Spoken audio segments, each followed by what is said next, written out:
देखिए, लोकसभा में जो नतीजा आया हरियाणा प्रदेश में, आपने देखा इन्होंने 400 पारे का नारा दिया और हरियाणा प्रदेश की बात कर रहे, 11 कमल की बात कर रहे थे। लेकिन लोग हरियाणा प्रदेश के लोगों ने, छत्तीस बिरादरी ने बीजेपी को आईना दिखाया। कहीं ये हिंदू मुसलमान की बात करते थे, कहीं जातिवाद की बात करते थे।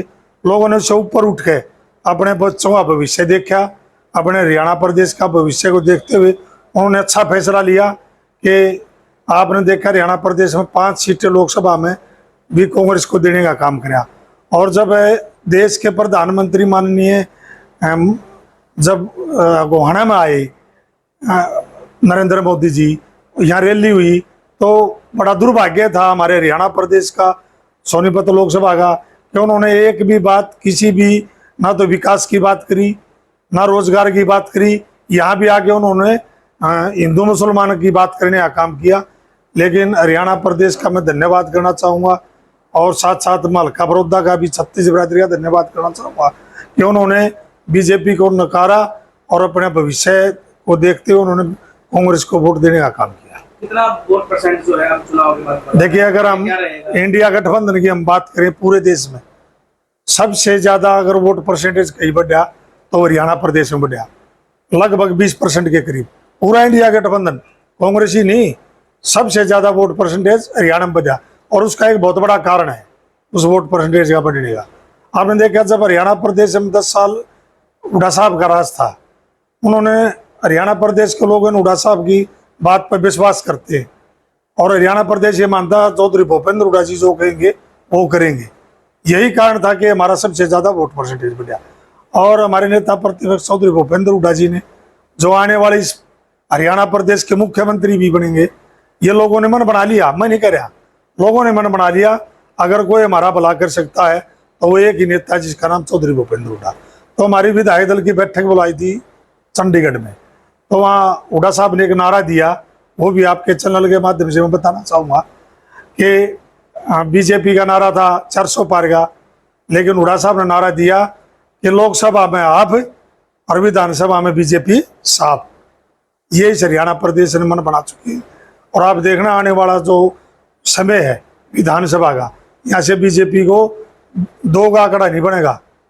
इनकी बहुत बुरी हालत होगी। हरियाणा प्रदेश के लोगों ने इनको बिल्कुल भगाने वाले हैं और आने वाला टाइम हरियाणा प्रदेश में कांग्रेस की सरकार बनेगी, चौधरी भूपेंद्र हुड्डा जी के नेतृत्व में, भाई दीपेंद्र हुड्डा जी के नेतृत्व में, उदय भान जी के नेतृत्व में। लेकिन अब जो है बीजेपी के नेता ये कहने लगे हैं कि कांग्रेस के नेताओं ने तो जो है संविधान बदलने के नाम पर एक लोगों में भ्रम पैदा करके वोट लेने का काम किया। देखिए, ये बात बीजेपी वाले नेता बिल्कुल गलत करे।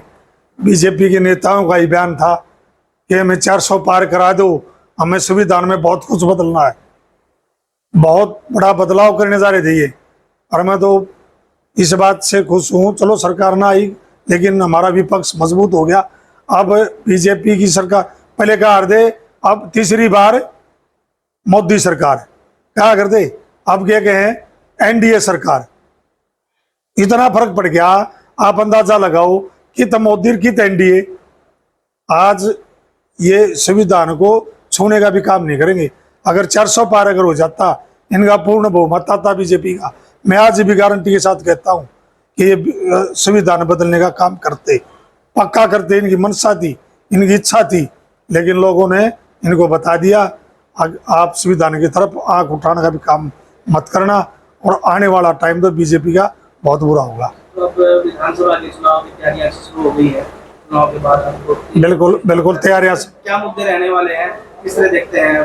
देखिए, हमारे 6-7 तो घोषणा पत्र हमने पहले तैयार कर रखे है।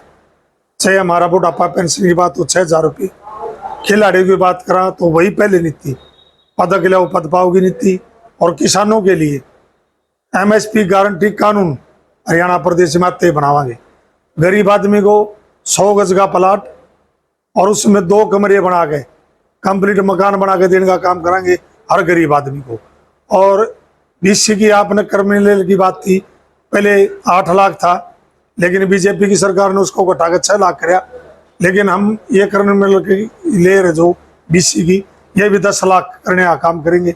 फिर बात आपने बेरोजगारी की बात, आज बेरोजगारी पूरे देश में हरियाणा प्रदेश 1 नंबर में है। और हमने फैसला ले लिया कि 2 लाख सरकारी वैकेंसी खाली है, हम उनको परमानेंट नौकरी सरकारी पक्की नौकरी लगावांगे, सरकार बन दें। और एक ये कौशल रोजगार है जिनसा, इस कौशल रोजगार को आधे खत्म कराएंगे। फिर कई तरह के पोर्टल हैं, लोगों के कागज पूरे नहीं हो रहे, लाइन में लग रहे हैं, 10 साल हो गए, कभी कोई CID कभी कोई CID। ये जो जितने नाजायज पोर्टल है जो लोगों को तंग करने का काम करे, आंधे ये पोर्टल खत्म कराएंगे। और हमारा जो घोषणा पत्र है, हमारी कमेटी बनी हुई है और उसमें भी सब कमेटियां बना दी गई हैं 2-3 दिन पहले, अलग अलग, जैसे किसान की, खिलाड़ियों की, भाई गरीब की। हम घोषणा पत्र भी लोगों का घोषणा पत्र होगा, ना कि कांग्रेस का। हम हरियाणा प्रदेश के हर जनमानस से जाके पूछेंगे, भाई हम घोषणा पत्र तैयार करें, गरीब के लिए क्या सुविधा दें, किसान के लिए क्या दें, व्यापारी के लिए क्या सुविधा दें, छोटे दुकानदार के क्या करें। इसी तरह पूरा हरियाणा प्रदेश में घूम के हम आने वाले जो विधानसभा का हमारा घोषणा पत्र जो है वो भी बनाने का हम काम करेंगे। तो इस चुनाव के बाद किस तरीके देखते हैं कितनी सीट आएंगी हरियाणा में? 70 पार। मेरा तो एक नारा दूसरा था, लेकिन कल हमारे उदय भांजी थे, उन्होंने कहा 70 पार। लेकिन जो मेरा मानना, खुद मेरी जो बात है, अब की बार 80 पार, हुड्डा सरकार। अब की बार 80 पार, हुड्डा सरकार, ये मेरा पर्सनल बात है। लेकिन प्रधान जी कह रहे 70 पार। लेकिन इस बात में कोई दोहराई नहीं है, पूर्ण बहुमत की सरकार हरियाणा प्रदेश में बनेगी और इस प्रदेश का नेतृत्व फिर दोबारा से आदरणीय चौधरी भूपेंद्र हुड्डा जी के हाथों में आने वाला। क्या विधानसभा का चुनाव भी जो है इंडिया गठबंधन के नीचे लड़ा जाएगा एक साथ या अलग? नहीं, कोई इंडिया गठबंधन नहीं। इंडिया गठबंधन था लोकसभा के लिए, विधानसभा में जो इलेक्शन होगा उसमें कोई गठबंधन नहीं होगा। सीधी कांग्रेस पार्टी और बीजेपी का मुकाबला है। और बीजेपी आप देख रहे हो कहाँ है, बीजेपी तो 10 की सीट भी आंकड़ा पार नहीं करेगी। जैसे एक बार इन्हें लोग आई थे 9, वही हालात आज बीजेपी की है। हरियाणा प्रदेश में अकेली कांग्रेस पार्टी इलेक्शन लड़ेगी, कोई गठबंधन नहीं।